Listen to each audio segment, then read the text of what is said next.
नमस्कार दोस्तों, स्वागत है आपका हमारे YouTube channel Patwal job update में। उत्तराखंड में निकलने वाली लेटेस्ट जॉब अपडेट पाने के लिए हमारे चैनल को सब्सक्राइब कीजिए और शेयर कीजिए। आज हम बात करेंगे सहायक अध्यापक एलटी और लेक्चरर के जो प्रवक्ता के आपको जो विज्ञप्ति निकली थी उनके बारे में। तो सहायक अध्यापक एलटी के 1431 पदों पर यहाँ पे विज्ञप्ति जारी की गई थी और साथ ही यहाँ पे लेक्चरर के पदों पर यहाँ पे विज्ञप्ति जारी की गई थी।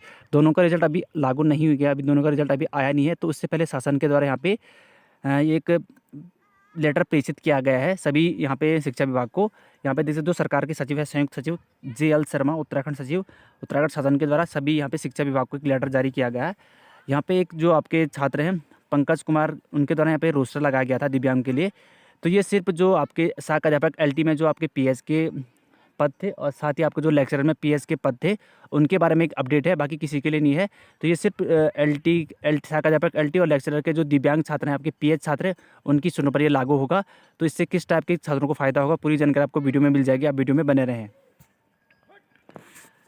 तो आपको पूरी जानकारी देंगे, तो आप वीडियो में बने रहें। तो आप देख सकते हैं जो इसका विषय था सहायक अध्यापक एलटी और प्रवक्ता शिक्षक भर्ती 2020 में दिव्यांग आरक्षण रोस्टर को लागू किए जाने के संबंध में। ठीक है, तो इनका नाम है पंकज कुमार, जो आपके दिव्यांग हैं, उनके द्वारा यहाँ पे एक रोस्टर लगाया गया था। तो मेनली आप देख सकते हैं, इसमें पहले पढ़ लेते हैं। पंकज कुमार दिव्यांग संगठन के पत्र 15/12/2021 का कृपया संदर्भ ग्रहण करने का कष्ट करें, जिसके माध्यम से उनके द्वारा वर्तमान समय में गतिमान सहायक अध्यापक एलटी प्रवक्ता शिक्षा भर्ती में दिव्यांग आरक्षण रोस्टर को लागू किए जाने का अनुरोध किया गया है। तो उनके द्वारा यहाँ पे दिव्यांग जो रोस्टर है उसको लागू किए जाने के संबंध में एक जारी कर रखा था। और आगे कहा गया कि इस संबंध में उक्त वर्णित पत्र के प्रति संलग्न करे प्रेषित करते हुए मुझे यह कहने का निर्देश हुआ है कि वर्तमान समय में गतिमान सहायक अध्यापक एलटी प्रवक्ता शिक्षक भर्ती 2020 और अग्रेतर सीधी भर्ती पदोन्नति के संबंध में कार्मिक एवं सतर्कता अनुभाग उत्तराखंड शासन के शासनादेश दिनांक 12/11/2020 प्रति संलग्न तथा अन्य संबंधित शासनादेश नियमावली में उल्लेखित प्रावधानों के अनुसार अपने स्तर पर आवश्यक कार्रवाई करने का कष्ट करें। तो ठीक है, ये JL शर्मा संयुक्त सचिव है सरकार के, उनके द्वारा शिक्षा विभाग को जारी किया गया है। और यहाँ पे गढ़वाल मंडल और पौड़ी मंडल, गढ़वाल कुमाऊं मंडल को ये पे प्रेषित किया गया है।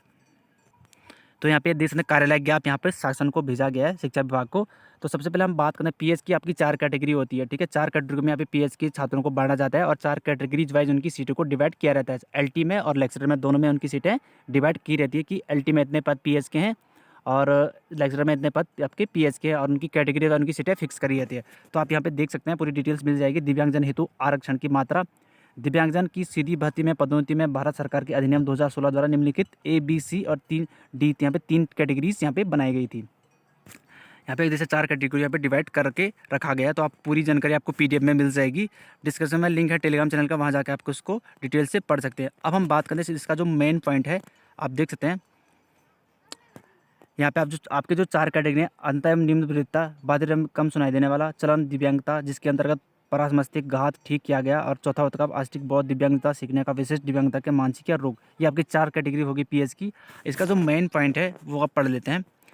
इसमें कहा गया है कि यदि किसी प्रकरण में चिन्हित दिव्यांगता की श्रेणी का अभ्यर्थी उपलब्ध ना हो तो नियुक्ति प्राधिकारी एक बार से अधिक अगली श्रेणी को दिव्यांगता श्रेणी से रिक्त को भरा जा सकेगा। ऐसी भरी गई रिक्त का संयोजन अगले चयन वर्ष अथवा चयन वर्षों में कर लिया जाएगा। यदि दिव्यांग आरक्षण के आधार पर भरी हो जाने वाली रिक्तियों को सापेक्ष पदोन्नति हेतु आरक्षित उपलब्ध नहीं होते हैं तो ऐसे रिक्त को अन्य सामान्य अभ्यर्थी से भरा जा सकता है, किंतु अगले चयन वर्ष में पुनः दिव्यांग अभ्यर्थी पर विचार किया जाएगा। इसी प्रकार सतत प्रक्रिया जारी रहेगी। तो ठीक है, मेन पॉइंट ये था। अभी इसको डिटेल से हमको बढ़ देते हैं। तो इसमें पूरी जानकारी दी गई है, देख सकते हैं। पूरी जिला शिक्षा अधिकारी और जिला शिक्षा अधिकारी और शिक्षा विभाग को ये जारी कर रखा है। तो इसकी मेनली आप बात कर लेते हैं, जो PS के छात्र उनको किस टाइप से इसमें फ़ायदा होगा। तो सबसे पहले जैसे मैंने आपको पहले बता दिया था कि PS की आपकी 4 कैटेगरी थी, यहाँ पे 1, 2, 3, 4। ठीक है, तो यहाँ पे कैटेगरी वाइज यहाँ पे और यहाँ पे सीटें फिक्स की रहती है। पहले क्या होता था, जो पहले वाली भर्ती होती थी उसमें ये होता था कि आपकी जो अगर सपोज़ PS की LT में 40 सीटें हैं टोटल, ठीक है, तो 40 में से क्या होता था कि इन 40 को 4 में डिवाइड किया रहता था, क्योंकि PS की 4 कैटेगरी होती थी। लेकिन अब क्या होगा, जैसे यहाँ पे 40 सीटें आपके LT की हैं जो PS के लिए है रिजर्व, तो उनमें से क्या होता था कि जो अगर जहाँ पे 4 कैटेगरी है, तो 4 कैटेगरी में आपको पहली कैटेगरी में आपके जैसे 10 सीटें हैं, तो 10 में से यहाँ पे अगर 2 ही छात्र मिलते हैं, 8 सीटें रिक्त हो जाती थी, तो वो रिक्त मानी जाती थी। लेकिन अब ऐसा नहीं होगा। अब जो 8 सीटें रिक्त होगी उनको दूसरे PS की कैटेगरी के साथ ऐड किया जाएगा। ठीक है, तो टोटली इसका यही है कि जो लेक्चरर में भी यही लागू होगा और आपका LT में भी यही लागू होगा। तो आपके जो PS की कैटेगरी है उसमें ये होगा कि अगर आपको चलन बाधित में छात्र नहीं मिलते हैं तो आपको दूसरी कैटेगरी से चलन बाधित में छात्र ले लिए जाएंगे। ठीक है, तो ये आपकी LT और लेक्चरर दोनों में लागू होगा।